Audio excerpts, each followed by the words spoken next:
بسم اللہ الرحمن الرحیم وبرکاتہ نحمده ونصلی علی رسولہ الکریم بسم اللہ الرحمن الرحیم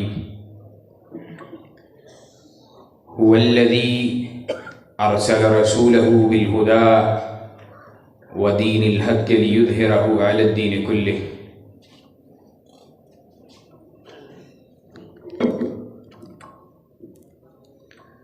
حضرات دیوکار، بزرگوں، دوستوں، بھائیوں،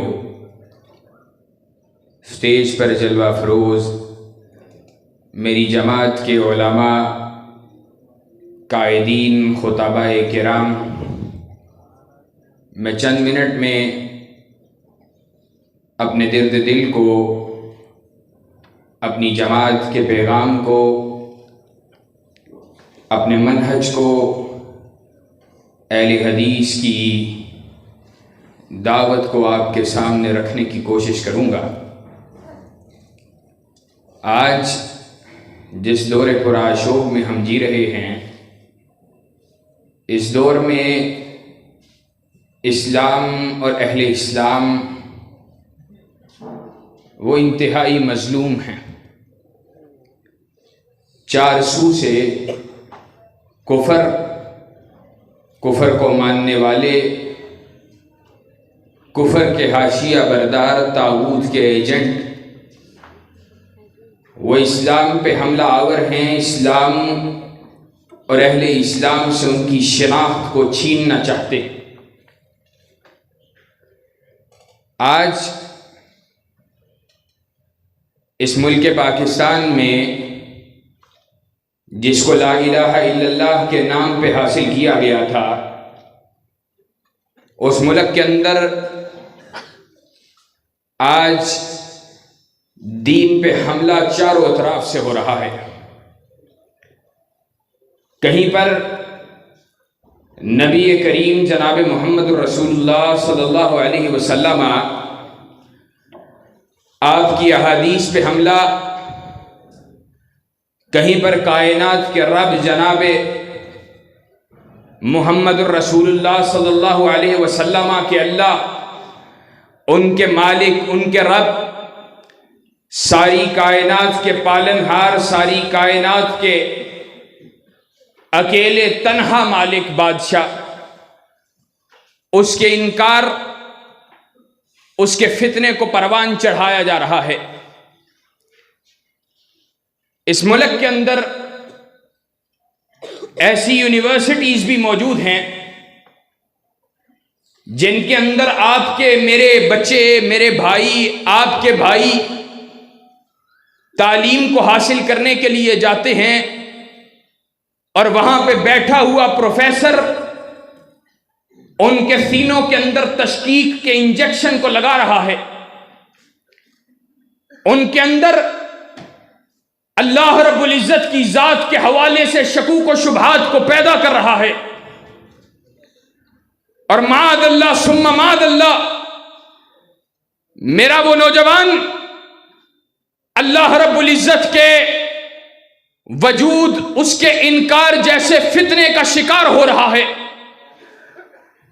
کہیں پہ کائنات کے ایمان سے منتقل ہونے والی احادیث، ان کے حوالہ سے شکوک و شبہات کو پیدا کیا جا رہا ہے، اور کہیں پر کائنات کے امام کے ساتھی، ساری کائنات کے اندر سب سے زیادہ بلند ترین لوگوں کی جماعت، کائنات کے اندر ایسی جماعت کہ جس جیسی عظیم جماعت کائنات میں دوبارہ کبھی نہیں آئے گی، اور اس جماعت کے حوالہ سے لوگوں کے سینوں کے اندر شکوک و شبہات کو پیدا کیا جا رہا ہے، اور لوگوں کے دلوں کے اندر زہروں کو داخل کیا جا رہا.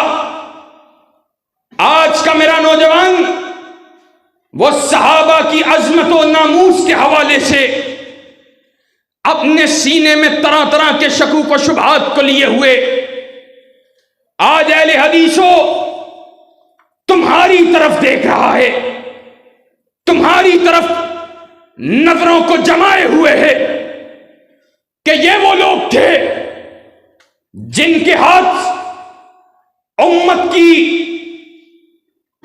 کے عوامل کی، امت کی رہنمائی کے فریضے کو جن کے حوالے کیا گیا تھا، جنہوں نے اس بات کا دعویٰ کیا تھا کہ ہم وہ لوگ ہیں کہ جن کا ماننا یہ ہے کہ ساری کائنات کے اندر اگر حق والی کوئی جماعت ہے تو وہ اہل حدیث کی جماعت ہے، اور ہم وہ لوگ ہیں جن کا دعویٰ یہ ہے کہ لا تزال طائفۃ من امتی منصورین علی الحق، اگر اس لشکر سے تعلق رکھنے والا کائنات کے اندر کوئی گروہ موجود ہے تو اصحاب الحدیث کا یہ وارث اہل حدیث کا گروہ ہے۔ اہل حدیثوں، کائنات کے امام جناب محمد الرسول اللہ صلی اللہ علیہ وسلم کی آمد کے مقصد کو بلا دیا گیا۔ کائنات کے امام کو اللہ رب العزت نے مبعوث فرمایا، ساتھ ہی ارشاد فرمایا هو الذی ارسل رسولہ بالہدی ودین الحق لیظہرہ علی الدین کلہ۔ کائنات کا امام آیا، دنیا کے اوپر اسلام کی حکومت کو قائم کرنے کے لیے آیا، دنیا کے اوپر اسلام کے غلغلے کو مچانے کے لیے آیا۔ اسلام اس کو کائنات کے اندر بطور حاکم دین کے منوانے کے لیے آیا۔ اسلام اس کو سارے ادیان پہ غالب کرنے کے لیے آیا۔ اور آج ہمارے بعض اہل علم دوست یہ بات کہتے ہیں یہاں پہ اظہار دین سے مراد صرف دلائل کے میدان میں اسلام کا غلبہ ہے، لیکن شیخ الاسلام امام ابن تیمیہ کے جلیل القدر شاگرد امام ابن قیم رحمت اللہ علیہ نے اس بات کو نقل کیا ہے، اس بات کو اس آیت کی تفسیر میں لکھا ہے لیظہرہ علی الدین کلہ سے مراد جہاں پر دلائل کے میدان میں، جہاں کے پر باطل کے سامنے دلائل کے میدان میں اسلام کا غلبہ مطلوب تھا، وہیں پر کائنات کے امام کی آمد کے مقاصد میں سے ایک بڑا مقصد کائنات کے امام ان کی شریعت، اللہ کے احکامات، اللہ کی توحید، اللہ کے نظام کو پوری کائنات کے اوپر سیاسی غلبہ بھی اس کا اللہ رب العزت کو مطلوب تھا، پوری کائنات کے اوپر اللہ کے نظام کی حکمرانی بھی اللہ کو مطلوب تھی، پوری کائنات کے اوپر محمد الرسول اللہ کی شریعت، اس کی حکمرانی، اس کی حاکمیت، اس کا غلبہ مطلوب تھا۔ اور آج انتہائی افسوس کے ساتھ یہ بات کہنا پڑتی ہے، آج اسلام، میں نے جیسے پہلے ذکر کیا، چاروں اطراف سے اس پہ حملہ ہے، چاروں اطراف سے اس کو کفر مٹانا چاہتا ہے، کفر اس کو زیر کرنا چاہتا ہے، کفر آج اسلام اس کو دبانا چاہتا ہے، اس کے حلقے کو محدود کرنا چاہتا ہے۔ آج اہل اسلام ان کی ایکٹیویٹیز کو محدود کرنا چاہتا ہے، ان کو سرکل کرنا چاہتا ہے، ان کو زمین کے اوپر مٹانا چاہتا ہے، محدود کرنا چاہتا ہے۔ لیکن اہل حدیثوں، آج تمہاری ذمہ داری کیا ہے؟ آج تمہارا فریضہ کیا ہے؟ آج شریعت اسلامیہ تم سے کیا مطالبہ کرتی ہے؟ آج تم سے کیا سوال کرتی ہے؟ اللہ رب العزت کے دین وہ تم سے کیا چاہتا ہے؟ صحابہ کی جماعت تھی، جانیں پیش کرتی رہی، اس نے اپنے آپ کو لٹوانا گوارا کر دیا، صحابہ قربانیاں دیتے رہے، نہ دن دیکھا، نہ راتیں دیکھی، نہ لیل دیکھا، نہ نہار دیکھا، جانیں پیش کرنے والے کائنات کے امام کے صحابہ قربانیاں دے دے کر اس بات کا درس دیتے رہے، لوگوں کٹ جانا، لوگوں مر جانا، لیکن حق بات سے ہٹنا گوارا نہیں کرنا۔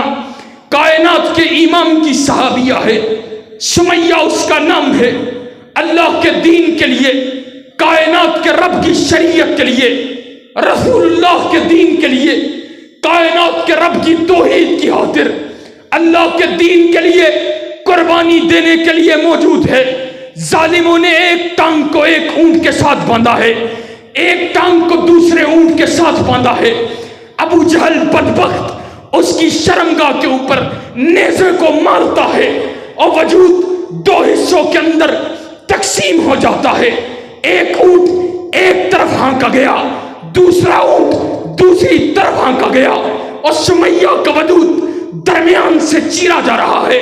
لوگوں نے آج سے پہلے بھی وجودوں کو کٹتے ہوئے دیکھا، کسی کو گردن کے بل کٹتے ہوئے دیکھا، کسی کی گردن کو وجود سے علیحدہ ہوتے ہوئے دیکھا، کسی کو سینے کے اوپر چھریوں کو کھاتے ہوئے دیکھا، کسی کو سینے کے اوپر نیزے کو کھاتے ہوئے دیکھا، کسی کو اپنے پیٹ کے اندر خنجروں کو کھاتے ہوئے دیکھا، کسی نے سر کے اندر گردن کے اندر تیروں کو کھاتے ہوئے دیکھا۔ آج سمیہ تیری قربانی کا عالم کیا ہے؟ تیرا وجود تیرے ٹانگوں کے بیچ سے لے کر سر تک علیحدہ دو ٹکڑوں میں تقسیم کر دیا گیا ہے، لیکن سمیہ مالک کی توحید کی خاطر قربانی کے جذبے کو لیے قربان ہو گئی ہے۔ کائنات کے امام نے آل یاسر کو مخاطب ہو کر کہا تھا، صبرن یا آل یاسر فإن موعدکم الجنہ، اے آل یاسر صبر کرو، کائنات کے رب نے تم سے جنت کا وعدہ کر لیا ہے۔ کائنات کے امام کے اصحاب اسی دین کے لیے، اسی شریعت کے لیے، اسی رب کی توحید کی خاطر، کائنات کے امام آپ کے دین کی خاطر، اللہ اور اس کے رسول سے محبت کی خاطر گردنیں کٹاتے جا رہے ہیں، قربانیاں پیش کرتے چلے جا رہے ہیں۔ صحابہ اپنی آپ اللہ رب العزت کی بارگاہ کے اندر اپنی جانیں پیش کر کر کے قربانیاں دے دے کر اپنی کہیں ماں کو چھوڑنا گوارا کر لیا، کہیں اپنے باپ کو چھوڑنا گوارا کر لیا، کہیں اپنے چھوٹے چھوٹے بچوں کو دین کی خاطر، رب کی شریعت کی خاطر چھوڑنا گوارا کر لیا، لیکن نبی کے دین سے غداری کرنا گوارا نہیں کیا، اللہ کی توحید کو چھوڑنا گوارا نہیں کیا۔ کائنات کے امام کا صحابی ہے، حنظلہ اس کا نام ہے، اللہ کے نبی کے دین کا شیدائی ہے، اللہ کے نبی کے دین کا فیدائی ہے۔ آج اہل حدیثو، تم نے اسلام کے لیے کیا پیش کیا ہے؟ تمہاری کیا قربانی ہے؟ آج ہم دعوے دار ہیں، مسلک حق سے تعلق رکھنے کے دعوے دار ہیں، آج ہم دعوے دار ہیں، اہل حق سے تعلق کے دعوے دار ہیں، لیکن صحابہ کی جماعت اس سے تعلق کے دعوے کے باوجود ہم نے دین کی خاطر کیا پیش کیا ہے؟ جاؤ حنظلہ کو دیکھو، دین کی خاطر قربانی کے جذبے نے حنظلہ سے کیا عمل کروایا ہے۔ حنظلہ ہے اللہ کے نبی کا صحابی ہے، کائنات کے امام نے جہاد کا اعلان کیا ہے، جہاد کے لیے حنظلہ نکلا ہے، اللہ کے دین کے لیے، اللہ کی توحید کے لیے، اللہ کی شریعت کے لیے، رب کے نظام کے لیے، رب کی توحید کے غلبے کی خاطر حنظلہ تو شہید ہو گیا۔ اللہ کے نبی کی بارگاہ کے اندر آپ کی بیوی دوڑتی ہوئی آتی ہے، کیا کہتی ہے؟ کہتی ہے اللہ کے رسول میں آپ کی بارگاہ میں کیوں آئی ہوں؟ اس لیے آئی ہوں اللہ کے رسول، رات میرے خامن نے میرے ساتھ ہم بستری کی تھی، اس پہ غسل واجب تھا، آپ نے جہاد کے لیے پکارا، حنظلہ دوڑا ہے، جہاد کے میدان کی طرف لپکا ہے، اس نے غسل لینے کی دیری کو کرنا بھی گوارا نہیں کیا ہے، اللہ کی بارگاہ کے اندر شہید ہو گیا ہے۔ صرف ایک بات کے لیے آئی ہوں، حنظلہ پہ غسل واجب تھا۔ کائنات کے امام نے کہا تھا، اور اسی لیے میں دیکھ رہا تھا، کیا دیکھ رہا تھا کہ حنظلہ کو کائنات کے رب کے ملائکہ غسل دے رہے تھے، یہ رب کی توحید کی خاطر۔ قربانیاں پیش کرنے والے، اللہ کے دین کے لیے گردنیں کٹانے والے، یہ اہل حدیث کے فرزند تھے، یہ اہل حدیث کے سر خیل تھے۔ ان کا تعلق اس جماعت کے ساتھ تھا جس جماعت کا تعلق لا تزال طائفۃ من امتی منصورین علی الحق کے ساتھ ہے۔ یہ وہ جماعت تھی جس کا تعلق فرقہ ناجیہ کے ساتھ ہے۔ یہ اس جماعت سے تعلق رکھنے والے ہیں جن کے بارے میں کائنات کے امام نے کہا تھا کل امتی یدخلون الجنہ الا من ابا۔ کائنات کے امام کون ہے جو جنت میں جانے سے خود انکار کر دے گا؟ کہا من آتانی فقد دخل الجنہ ومن عصانی فقد ابا۔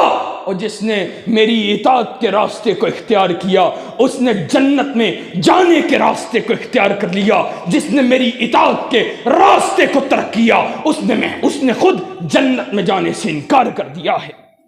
یہ اسی لشکر سے تعلق رکھنے والے لوگ تھے، یہ اسی جماعت سے تعلق رکھنے والے لوگ تھے، اور یہ لوگ بے خطر، بے خوف، لالچ سے پاک، جن کے وجود میں لالچ نام کی کوئی شے بھی موجود نہ تھی۔ آج ہم آتے ہیں، اللہ تو نیتوں کی اصلاح عطا کر دے۔ ہم گناہ گار آتے ہیں اور ذہن میں چل کیا رہا ہوتا ہے، جائیں گے، نیکی کا سفر ہے، ساتھ وہاں پر کچھ اچھا کھانے کو ملے گا، کچھ چند لوگوں سے تصویریں ملیں گی، کچھ علماء کے ساتھ سیلفیاں لی جائیں گی، کوئی میری بلے بلے ہو جائے گی، لوگ وہ بتائیں گے، وہ کہیں گے یار یہ ہمارا ساتھی عبداللہ گیا تھا، اس نے حضرت مولانا یوسف پسروری، حضرت مولانا حنیف ربانی، حضرت مولانا عبد المنان راسخ، ان کے ساتھ ڈائریکٹ ملاقات کی، تصویریں کھینچی ہیں۔ اتنا سا لالچ تو سب کے سینوں میں موجود ہے، لیکن صحابہ تمہارے دین کے لیے قربانیوں کا عالم کیا تھا؟ اللہ کے رسول کا صحابی ایمان نیا نیا قبول کیا ہے، اللہ کے رسول نے کہا اس کو بھی مال غنیمت کے اندر سے، اس کو بھی اسلام کے مال میں سے کچھ حصہ دو، ایمان پہ ثابت قدمی کو اختیار کرے گا، دل ثابت قدم ہو جائے گا۔ جواب میں کیا کہتا ہے؟ کہا اللہ کے رسول ما جئت لاجل ھذا، اللہ کے رسول میں نے اسلام اس مال کے لیے تو قبول نہیں کیا ہے۔ رسول اللہ نے پوچھا بتلا پھر اسلام کس لیے قبول کیا ہے؟ جواب میں کہتا ہے بل جئت ارمی ھا ھنا، اللہ کے رسول اسلام اس لیے قبول کیا ہے کہ جسم کے اس حصے کے اندر تیر چلانے والے کا تیر لگے، نیزہ چلانے والے کا نیزہ لگے، اللہ کی بارگاہ کے اندر شہادت کی چادر لیے اللہ کی بارگاہ میں پیش ہو جاؤں، اللہ کے نبی کے ساتھ غزوہ میں شریک ہوتا ہے، شہید ہو جاتا ہے۔ کائنات کے امام نے پوچھا، کہا صحابہ دیکھو، دیکھا، کہا اللہ کے رسول وعدے میں سچا تھا، اللہ کے رسول دعوے میں سچا تھا، جس تیر کے جس جگہ پہ لگنے کی تمنا کی تھی اللہ کے نبی وہیں پہ لگا ہے۔ آج تیرے پاس بھی یہ نیت کا اخلاص موجود ہے کیا؟ آج اسلام کو تیری ضرورت نہیں، اور اہل حدیثوں باتیں سخت کرنے جا رہا ہوں، بتلاؤ آج کون سا ایک مسئلہ، کون سا ایک حصہ دین کا، کون سا ایک حصہ نبی کریم کے امتیازات سے لے کر دین اسلام کی خصوصیات تک دین اسلام کے نمائندہ جتنے بھی چیزیں ہیں، کفر ان پہ حملہ آور ہے. اور آج اپنے آپ کو اصحاب الحدیث، آج اپنے آپ کو اللہ کے نبی کے صحابہ کے مشن کا وارث کہنے والا اہل حدیث آج سستی کی، غفلت کی چادر کو اوڑے ہوئے ہیں. کیا آج نہیں اوڑا تم نے غفلت کی چادر کو؟ میں بات کر رہا تھا دین پہ حملے ہوئے، رسول اللہ صلی اللہ علیہ وسلم کی گستاخیاں ہوئیں، آپ کی ختم نبوت پہ حملے ہوئے، صحابہ کی ناموس. اور میں آج ایک بات اللہ کی توفیق سے فضل کے ساتھ صرف اور صرف اللہ رب العزت کے شکر کو ادا کرنے کے لیے ذکر کرنے لگا. اور شکر، یقین مانو میری خوشی کا کیا عالم ہے، سینے کے اندر کتنی خوشی ہے یہ میرا اللہ جانتا ہے. آج میری ایک نوجوان سے ملاقات ہوئی ہے، اور وہ نوجوان آپ ہی کے علاقے کا نوجوان ہے. محسن چچا ان کے انتہائی قریبی دوست، سب سے بلکہ قریبی دوست. ہم نے بچپن ان کے ہاتھوں میں گزارا. ان کی میاں چنو کے اندر شادی ہوئی ہے. جس گھر میں شادی ہوئی ہے اس نوجوان جن کی بہن سے شادی ہوئی، اس نوجوان کی بات بتلانے جا رہا ہوں، ادھر ہی سٹیج کے اوپر موجود ہے. صحابہ کی ناموس پہ حملے ہوئے. اہل حدیثوں، آج خوش بھی ہو جاؤ اور مطمئن ہو جاؤ کہ جہاں پہ غفلت کی اتنی چادر ہے وہاں پہ آج خیر ابھی بھی موجود ہے. ہمارا عقیدہ بھی سنو اور پھر بات کو آگے بتلاتا ہوں. صحابہ کے حوالے سے اہل سنت کا، اہل حدیث کا عقیدہ کیا ہے؟ جاؤ عقیدہ طحاویہ اٹھاؤ. امام طحاوی نے صحابہ کرام کے حوالے سے اہل سنت کے عقیدے کو درج کیا ہے. کہا وَنُحِبُّ أَصْحَابَ رسول اللہ صلی اللہ علیہ وسلم وَنُحِبُّ أَصْحَابَ رسول اللہ صلی اللہ علیہ وسلم وَلَا نُفْرِطُ فِي حُبِّ أَحَدٍ مِّنْهُمْ وَلَا نَتَبَرَّأُ مِنْ أَحَدٍ مِّنْهُمْ.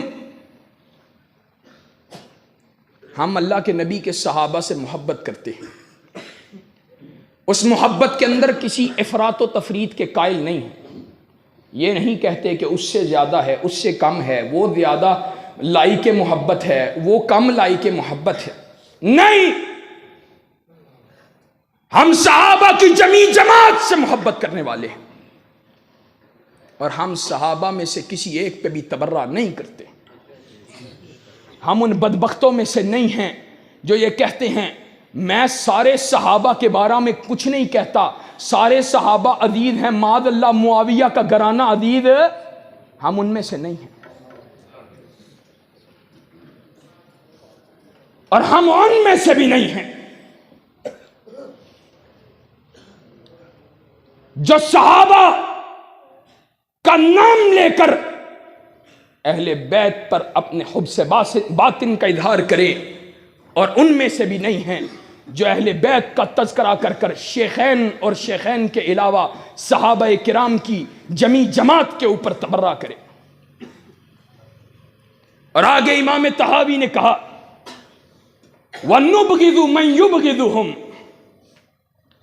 بات پچھلی بڑی جامع تھی، لیکن بات وہاں پر ختم نہیں کی ہے.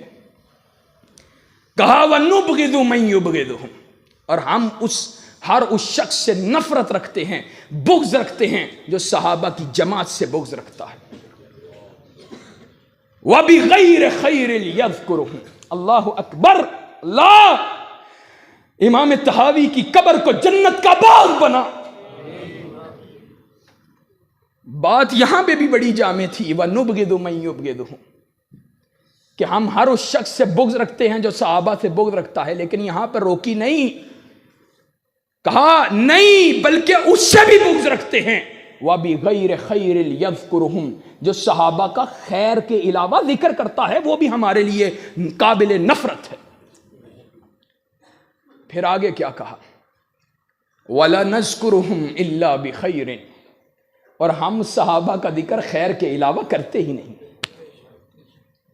وَحُبُّهُمْ دِينٌ وَإِيمَانٌ وَإِحْسَانٌ وَبُغْضُهُمْ كُفْرٌ وَنِفَاقٌ وَطُغْيَانٌ، ان سے محبت دین بھی ہے، ایمان بھی ہے، احسان بھی ہے، اور بغض، صحابہ سے بغض کفر بھی ہے، نفاق بھی ہے، سرکشی بھی ہے۔ اور امام طحاوی نے ہی آگے جا کر ایک مقام پر ذکر کیا ہے، اللہ اکبر، کہا یہ روافض اللہ رب العزت کے صحابہ پہ بونکنے والے ایسے شرار الخلق ہیں، زمین کے چہرے پہ ایسا کرن کٹی کا ہے کہ ایک اعتبار سے تو یہود و نصارہ سے بھی بدتر ہے۔ کیسے اعتبار سے؟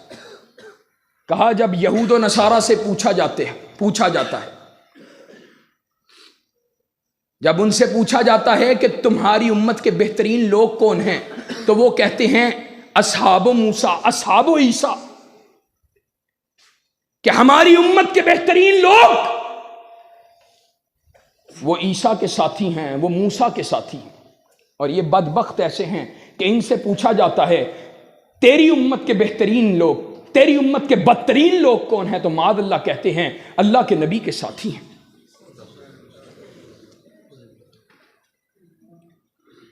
آج اللہ کی توفیق سے نوجوان نے کیا بتلایا میرا کدن ہے، میرا ماموزاد ہے، اس نے امیر معاویہ کی گستاخی کی، میں نے اس کے اوپر خود FIR درج کروائی۔ یہ سعادت اللہ رب العزت کی عطا ہے، اللہ رب العزت کی عطا کے بغیر نہیں مل سکتی۔ اور یہ سعادت جس کا ذکر کر رہا ہوں، وہ سعادت کون سی سعادت ہے؟ وہ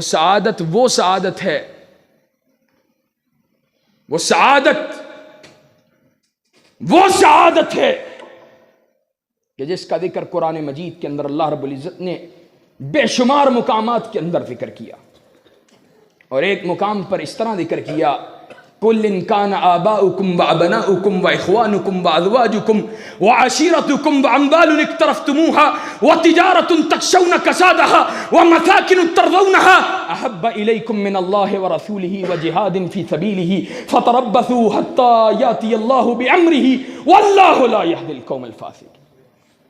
وہ سعادت یہ سعادت ہے کہ ساری کائنات ایک طرف ہو، اور اس کائنات کے اندر میرے سگے رشتہ دار بھی ہوں، کنبہ و قبیلہ بھی ہو، اللہ کے رسول کا غدار ہے، اللہ کے دین کا دشمن ہے، ساری کائنات اللہ کے دین کی باغی ہو جائے، میرے سگے رشتہ دار اس کے اندر شامل ہو، میرے ماں باپ اللہ نہ کرے اس میں شامل ہو، میری اولاد اللہ نہ کرے اس میں شامل ہو، ساری کائنات کو اپنے جوتے کے تلبے کے نیچے روندا جا سکتا ہے، نبی کے دین سے غداری نہیں کی جا سکتی۔ اور انشاءاللہ اہل حدیثو، تم سے بھی آج یہی وعدہ لینے کے لیے آیا ہوں۔ آج دین کو تمہاری ضرورت ہے، آج دین کو تمہاری ضرورت ہے، اور معذرت کے ساتھ دین کو ضرورت ہے، نواز شریف اور عمران خان کو ضرورت نہیں ہے۔ ان کی ضرورتیں پوری کرنے کے لیے دنیا موجود ہے، ان کی ضروریات پوری کرنے والا اہل حدیث کا فرزند نہیں ہونا چاہیے۔ اہل حدیث کا فرزند، اس کو تو دفاع دین سے فرصت ہی نہیں ملنی چاہیے کہ وہ نواز شریف اور عمران خان کی ٹوٹی کرتا پھرے۔ اور باتیں میں جو کر رہا ہوں، کوئی کسی پہ تان اور طنز نہ سمجھے، صرف اپنے نوجوان اس کو بیدار کرنا چاہتا ہوں۔ اہل حدیثوں، مسلک کے مفاد کے لیے، مسلک کے مفاد کے لیے، مسلک کے مفاد کے لیے، مسلک کے مفاد کے لیے، اس بات کو اپنے دل کی گہرائی سے سمجھو، مسلک کے مفاد کے لیے کوئی اجتہاد کر سکتا ہے کہ ہم نے کس سے مفاد کو حاصل کرنا ہے، لیکن اہل حدیث کبھی نواز شریف سے محبت کرنے والا نہیں ہو سکتا۔ افسوس کی بات ہے آج نوجوان وہ کہیں پہ نواز شریف کا حامی ہے، اس کے لیے گالیاں نکال رہا ہے۔ کس کو گالیاں نکال رہے ہو؟ کس کو برا بلا کہہ رہے ہو؟ کس کی ٹانگیں کھینچ رہے ہو؟ کس کی توہین کر رہے ہو؟ کس کو ماں باپ کی گالیاں دے رہے ہو؟ پتہ چلتا ہے وہ بھی وہی ہے کہ جس کا دعویٰ یہ ہے کہ میں بھی لا تزال طائفۃ من امتی منصورین علی الحق کا لشکر سے تعلق رکھنے والا، اور وہاں سے ایک نوجوان اٹھتا ہے، وہ گالیاں نکال رہا ہے، اس کا تعلق پی ٹی آئی سے ہے، پوچھو کس کو گالیاں نکال رہے ہو؟ پتہ چلتا ہے یہ بھی اسی کو گالیاں نکال رہا ہے جو کہ یہ بات کا دعوے دار ہے کہ ہم ترکت فیکم امرین لن تضلوا ما تمسکتم بہما کتاب اللہ و سنتی، اس کے حقیقی معنوں کے اندر اس کی حفاظت کرنے والے، اس کو اپنے سینے سے لگانے والے۔ کیا یہ اہل حدیث کا طرز عمل ہے؟ کیا یہ اہل حدیث کا مقصد ہے؟ نوجوان مجھے بتلا، آج نواز شریف کی حمایت کے اندر لڑتا ہے، اللہ کے نبی کے صحابہ کو گالیاں نکالی جاتی رہیں، بتلا تو کیوں بیدار نہیں تھا؟ کائنات کے امام کی احادیث پہ حملے ہوتے رہے، بتلا تو کیوں بیدار نہیں تھا؟ آج مدارس مساجد کے اوپر پابندیاں لگائی جاتی رہیں، ممبر و محراب ان پہ پابندیاں لگائی جاتی رہیں، علماء تیرے زیر آتاب آتے رہے، تیری مسجدوں کے میناروں سے سپیکر اترتے رہے، بتلا تو تب کیوں نہیں لڑتا تھا؟ اور ہماری جماعت اہل حدیثوں، اس کا تعلق کن لوگوں کے ساتھ تھا؟ کبھی امام مالک نبی کے دین کے دفاع کے لیے مارے کھاتا رہا اور گدھے کی پشت پہ بیٹھ کر اس بات کا اعلان کرتا رہا، من عرفنی فقد عرفنی ومن لم یعرفنی فانا مالک بن انس، جو مجھے جانتا ہے وہ تو جانتا ہی ہے، جو نہیں جانتا وہ سن لے میں انس کا بیٹا مالک ہوں۔ لوگوں کو مارا گیا، شراب نوشی کے جرم میں مارا گیا، بد کرداری کے ارتکاب کے جرم میں مارا گیا، لوگوں کو چوری ڈکیتی کے جرم میں مارا گیا۔ آج انس کے بیٹے مالک کو مارا جا رہا ہے، پیغمبر علیہ الصلوۃ والسلام کے دین کے دفاع کی وجہ سے مارا جا رہا ہے۔ اور کبھی احمد ابن حنبل، لوگوں وہ احمد ابن حنبل، اس کا جنازہ امام ابن قیم رحمہ اللہ نے، ابن کثیر رحمہ اللہ نے البدایہ والنہایہ کے اندر لکھا ہے، کہا تاریخ اسلام نے احمد ابن حنبل کے جنازے سے بڑے جنازے کا مشاہدہ نہیں کیا، اس کو نہیں دیکھا ہے۔ وہ جنازہ کیوں بڑا ہوا تھا؟ اس جنازے کے بڑے ہونے کی کیا وجہ تھی؟ احمد ابن حنبل نے اپنے لیے کیا مانگا تھا؟ اس نے اپنے لیے کیا لیا تھا؟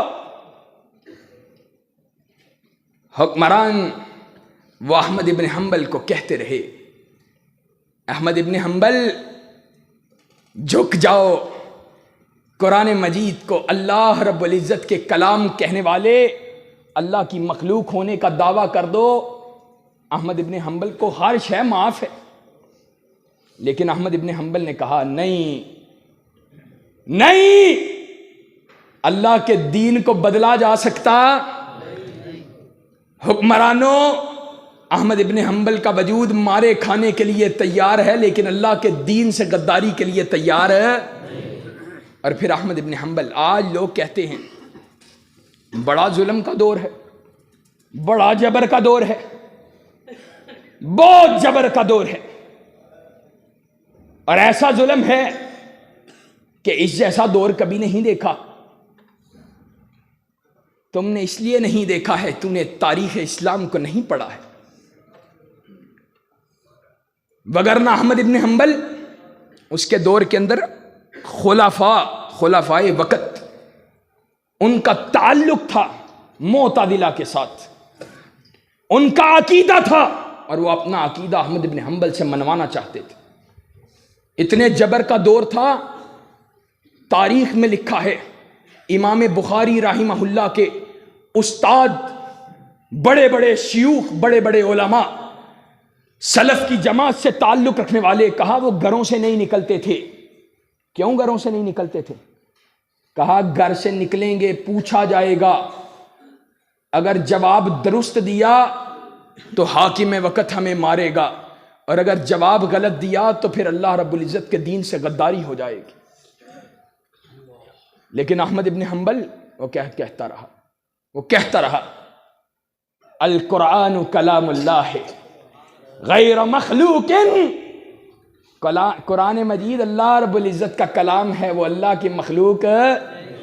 اور پھر احمد ابن حنبل، تاریخ میں لکھا ہے احمد ابن حنبل کے وجود پہ ایسے کوڑوں کو برسایا گیا، ایسے کوڑوں کو کہ اگر کسی ہاتھی کے وجود پہ اتنے زبردست کوڑے برسائے جاتے، وہ ہاتھی کا وجود ان کوڑوں کی تاب کو برداشت نہ کرتا اور وہ بھی زمین پر بیٹھ جاتا، زمین کے اوپر وہ گر جاتا.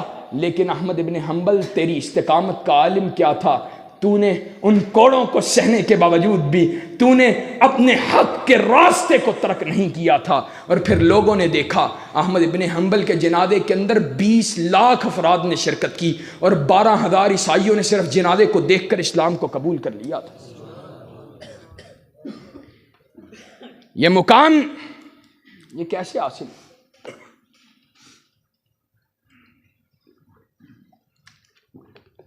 یہ تحریک اہل حدیث کا یہ قافلہ،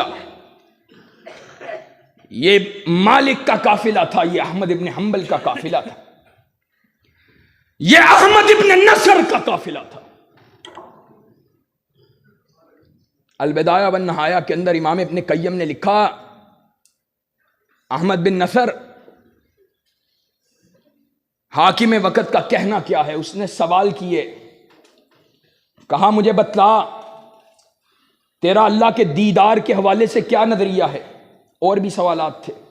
احمد بن نصر کہتا ہے میرا نظریہ وہی ہے جو قرآن مجید کے اندر ہے، وَوُجُوهٌ يَوْمَئِذٍ نَاظِرَةٌ، کہ قیامت کے روز اللہ کے چہرے کا دیدار ضرور ہوگا.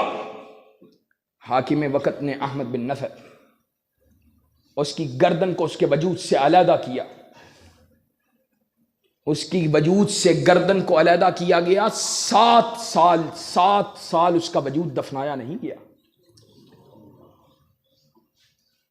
گلیوں میں، بازاروں میں لوگوں کو ڈرانے کے لیے کہ حاکم وقت کے اگر مخالفت کی جائے گی تو حاکم وقت یہ سزا عطا کرے گا. ان لوگوں نے ہمیں کیا پیغام دیا ہے؟ 7 سال وجود. اور امام ابن قیم لکھتے ہیں، ابن کثیر لکھتے ہیں، کہا لوگوں نے خواب میں کائنات کے امام کو دیکھا. کائنات کا امام احمد بن نصر کے وجود کے پاس سے گزر رہا ہے اور اپنے چہرے کو موڑ لیا ہے. کہا اللہ کے رسول یہ آپ کا شیدائی، آپ نے چہرہ کیوں موڑا ہے؟ کہا چہرہ اس لیے موڑا ہے کہ میرے اس بندے کو میری آل سے تعلق رکھنے والے نے اس طرح شہید کیا. اور لوگوں، یہ وجود، یہ قربانیاں تمہیں کیا پکار رہی ہیں، کیا درس دے رہی؟ یہ تمہیں بلا رہی ہیں آ جاؤ اللہ رب العزت کے نظام کی طرف، آ جاؤ اللہ کے دین کی طرف، لوٹ آؤ اللہ رب العزت کی شریعت کی طرف، اللہ کے عطا کردہ قوانین کی طرف. اور یہ قربانیاں، یہ وجود تمہیں پکار پکار کر کہہ رہے ہیں لوگوں کٹنا گوارا کر لینا، لوگوں مرنا گوارا کر لینا، لوگوں شہید ہونا گوارا کر لینا، لوگوں اپنی جانوں کا نذرانہ پیش کرنا گوارا کر لینا، لیکن اللہ کے دین سے غداری کرنا گوارا نہیں کرنا ہے. اور انشاءاللہ ثم انشاءاللہ ہم اللہ کے دین کی سربلندی کی جنگ لڑیں گے. لڑو گے انشاءاللہ؟ اللہ کے دین کی اقامت کی جنگ لڑو گے؟ اللہ رب العزت کے دین کے نفاذ کی جنگ لڑو گے، نظام الہی کی جنگ لڑو گے، اللہ کی توحید کی جنگ لڑو گے، صحابہ کی عظمت کی جنگ لڑیں گے انشاءاللہ۔ اور اللہ کے فضل و کرم سے اہل حدیث غلامی کی زنجیروں کو توڑے گا، اور انشاءاللہ ان دین کے باغی بدبخت حکمرانوں سے اپنی جان چھڑا کر اللہ کے دین کے لیے اپنی توانائیوں کو لگائے گا۔ انشاءاللہ لگاؤ گے اپنی توانائیوں کو، اللہ کے دین کے لیے توانائیوں کو لگاؤ گے۔ آخری بات کر کے اپنی بات کو ختم کرنے جا رہا ہوں۔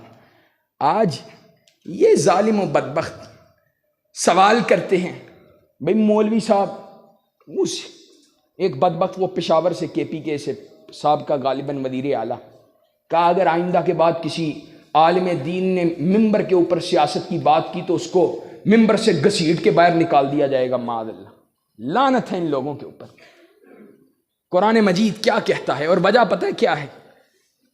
یہ آج مسکنت تم پہ کیوں مسلط ہوئی ہے، اس کی وجہ تم خود ہو۔ تم نے اپنے مقام کو کھویا ہے، وگرنہ اللہ رب العزت نے قرآن مجید کے اندر کہا ہے، اللہ اکبر، اللہ رب العزت قرآن مجید کے اندر کیا کہتا ہے؟ وَلَقَدْ كَتَبْنَا فِي الزَّبُورِ مِن بَعْدِ الذِّكْرِ وَلَقَدْ كَتَبْنَا فِي الزَّبُورِ مِن بَعْدِ الذِّكْرِ أَنَّ الْأَرْضَ يَرِثُهَا عِبَادِيَ الصَّالِحُونَ۔ اللہ قرآن مجید میں کیا کہہ رہا ہے؟ اللہ نے زبور کے اندر ذکر کے بعد اس بات کو درج کر دیا۔ ذکر کے بعد کس بات کو درج کر دیا؟ ان الارض یرثها عبادی الصالحون۔ درج اس بات کو کیا ہے کہ زمین کی وراثت نواز شریف کا حق نہیں ہے، زمین کی وراثت عمران خان کا حق نہیں ہے، زمین کی وراثت بھٹو کے بیٹے کا حق نہیں ہے۔ ان الارض یرثها عبادی الصالحون، زمین کے حقیقی وارث زمین پہ اللہ کے صلحاء بندے ہیں، اللہ کے صلحاء بندے ہیں، اور انشاءاللہ ہم اس وراثت کو لینے کے لیے کوشش کریں گے، اللہ کے دین کی اقامت کی جنگ لڑیں گے، اور ہر وہ شخص جو دین کے رستے میں رکاوٹ ہوگا، دین کے مخالف ہوگا، دین کا معاند ہوگا، انشاءاللہ اہل حدیث کے بچے اس سے ٹکرا کر پاش پاش کر دیں گے۔ انشاءاللہ ٹکرانے کے لیے تیار ہو، انشاءاللہ انقلاب مصطفی کی جنگ لڑنے کے لیے تیار ہو۔ انشاءاللہ شب گریزاں ہوگی آخر، جلوہ خورشید سے یہ چمن معمور ہوگا، نغمہ توحید سے۔ وآخر دعوانا ان الحمدللہ رب العالمین۔